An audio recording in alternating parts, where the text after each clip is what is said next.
Hello everyone, welcome back to medical 360। आज के video में हम बात करेंगे rising MBBS seats and medical colleges in India. Last 5 years में कितने मेडिकल सीट्स बढ़े हैं और कितने मेडिकल कॉलेजेस आए हैं, उनके बारे में हम इस वीडियो में जिक्र करेंगे। ध्यान रखिएगा, increase in the number of medical seat doesn't mean increase in the number of government medical seats. अगर मेडिकल सीट्स बढ़ रही हैं तो गवर्नमेंट और प्राइवेट दोनों ही मेडिकल इंस्टीट्यूट्स में साइमल्टेनियसली इंक्रीज आया है और इसी को हम एनालाइज करेंगे इस वीडियो में। अगर मैं बात करूं 2025 के करंट डेटा के बेसिस पे, तो total number of medical colleges according to 2025 is 816 approximately, जिसमें से गवर्नमेंट मेडिकल कॉलेजेस हैं 414 and private medical colleges approximately 402 हैं। अब अगर मैं मेडिकल सीट्स की एनालिसिस करूं तो इस बेसिस पे हमारे पास लास्ट 5 इयर्स का ट्रेंड है फ्रॉम 2021 टू 2025, जिसके बेसिस पे हम नीट 2026 के लिए एक सीट्स और एक कॉलेजेस का एक क्लियर कट कंक्लूजन निकाल सकते हैं। अगर मैं बात करूं 2021 में, तो टोटल मेडिकल कॉलेजेस का नंबर 2021 में 604 था, और अगर मैं बात करूं 2025 की, तो टोटल मेडिकल कॉलेजेस का number in 2025 is 816। There has been a rapid increase from 604 to 816 and approximately 210 colleges have increased during this duration. अगर मैं बात करूं टोटल गवर्नमेंट कॉलेजेस की इसमें, तो पहले 2021 में 604 में से 322 गवर्नमेंट मेडिकल कॉलेजेस थे और बाकी के 282 इंस्टीट्यूट्स प्राइवेट मेडिकल कॉलेजेस थे। लेकिन अगर मैं बात करूं 2025 की, तो 816 मेडिकल कॉलेजेस में से 414 are government medical colleges and 402 are private medical colleges. Over the time, government medical colleges have also increased, and over the time, private medical colleges have also increased in this span. पहले आपके सिर्फ 322 government medical colleges थे and अभी currently आपके पास 414 government medical colleges हैं।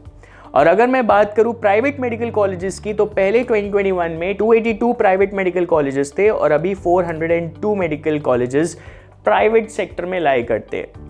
यहाँ पे अगर मैं इंक्रीज देखूं प्राइवेट मेडिकल कॉलेजेस में, तो number of private medical colleges which has increased over this time is more than 100। लेकिन अगर मैं बात करूं गवर्नमेंट मेडिकल कॉलेजेस की, तो less than 100 government medical colleges have increased over time. मतलब प्राइवेट मेडिकल कॉलेजेस में जो इंक्रीज आया है in number over the last 5 years is more as compare to government medical colleges. वैसे होना तो रिवर्स चाहिए था, that would have facilitated the students more when it comes to admission and counselling. Students would have been more happier if the number of colleges in the government sector would have increased much in comparison to the private medical colleges or institutions. अब बात करते हैं total medical seats की। अगर मैं बात करूं 2021 की, तो total medical seats in 2021 was 91,000 और approximately 92,000। अगर मैं बात करूं 2022 की, तो approximately 98,000 या फिर यूं कहूं कि 99,000 सीट्स। अगर मैं बात करूं 2023 की, तो approximately 1.08 lakh seats were there in 2023. 2024 में 1.17 lakh seats were there and 2025 में approximately at this current moment we have 1.3 lakh seats. अब ये जो seats बढ़े हैं, they are indicating both, that is private medical seats and government medical seats.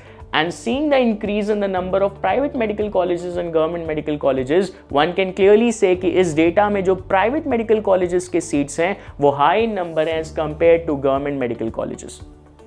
Okay, so ये हो गया आपका seats का trend। अगर मैं बात करूँ कि seats के increase से नीट 2026 पे क्या इम्पैक्ट पड़ेगा, तो ये कुछ प्रॉपर कंक्लूजन्स हैं उसके बेसिस पे। सबसे पहले आता है increased admission opportunities. Obviously with the increase in the number of medical seats whether in government और whether in private institutes, admissions में, एनरोलमेंट्स में काफ़ी इंक्रीज आएगा। Next, better chances for government seats. Since the government medical colleges and the seats in the government medical colleges have increased over the last 5 years, तो काफ़ी हद तक इसमें भी increase आएगा कि people will enthusiastically enroll into government medical sectors. Next, slightly lower cutoffs in the new colleges. Increase in the seats की वजह से जो नए इंस्टीट्यूट्स होंगे, whether government or whether private medical institutes, दोनों के ही cutoffs comparatively low होंगे. And at last, competition is still high. This is the most challenging thing, क्योंकि अगर मैं बात करूं 2021 की तो अप्रॉक्सीमेटली 16 लाख स्टूडेंट्स अपीयर कर रहे थे, और अगर मैं बात करूं 2026 की जो कि करंटली प्रेडिक्टेड डेटा है that the competition would go beyond 26 lakhs. तो अगर 26 लाख कंपटीशन है, रफली 10 लाख का इंक्रीज आया है over the last 5 years in the competition. लेकिन सीट्स में उतना इंक्रीज नहीं आया है, स्पेशली गवर्नमेंट मेडिकल सीट्स में, जिसकी वजह से ये बहुत ही चैलेंजिंग एस्पेक्ट है and I think the government of India should work over this. तो जिस तरह से कंपटीशन का रेट बढ़ रहा है उसी रेट से अगर सीट्स में भी इंक्रीज आए तो काफ़ी हद तक स्टूडेंट्स के लिए ईजी हो जाएगा प्रिपेयर करना और अपने डिज़ायरेबल कॉलेजेस में अपनी एक प्रॉपर सीट इंश्योर करना। I hope by the end of this video now you are clear about the rising medical colleges and increase in the number of medical seats and इसका क्या impact होगा आपके NEET 2026 के exam में। Content अच्छा लगा तो मेडिकल 360 को सब्सक्राइब करना ना भूलें। Thank you, have a nice day.